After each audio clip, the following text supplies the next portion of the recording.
Radhe Krishna everyone, তোমাদের সবাইকে জানাই শুভ নববর্ষের প্রীতি শুভেচ্ছা ও অনেক অনেক ভালোবাসা। নতুন বছরের প্রথম দিনটাই শুরু করলাম এনাদের নিয়ে। একে একে ফুলের মালা দিয়ে সমস্ত প্রভুদের সাজসজ্জা সম্পন্ন করলাম। এর পাশাপাশি পুজোর সমস্ত প্রস্তুতিও সেরে নিলাম। এরপর আমরা রুমের পুজো সেরে বেরিয়ে পড়লাম মন্দিরে পুজো দিতে যাওয়ার জন্য। আর এখান থেকে পুজোর সব সামগ্রী নিয়ে আমরা মেসেরই এক কাকুর বাইকে করে পৌঁছে গেলাম মন্দিরে। মন্দিরে ঢুকেই দেখি ভক্তদের বেশ ভিড় জমেছে। এরই মাঝে আমরাও আমাদের পুজোটা দিয়ে দিলাম। আজ অনেকদিন পর 3 বান্ধবী মিলে বেরিয়ে পড়লাম একটু ঘোরাঘুরি ও খাওয়া দাওয়া করার জন্য। আর ঘোরাঘুরির মাঝে আমরা চলে এলাম মিও আমরে কাকুর জন্মদিন স্পেশাল কেক কেনার জন্য, যেটা আমাদের কিনতে দিয়েছিল কাকিমা।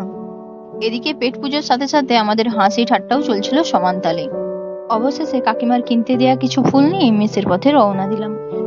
আজকের ভিডিওটি তোমাদের কেমন লাগলো অবশ্যই জানিও। ভালো লাগলে লাইক, কমেন্ট, শেয়ার এবং সাবস্ক্রাইব করে দিও। ফিরে আসছি পরের ভিডিওতে।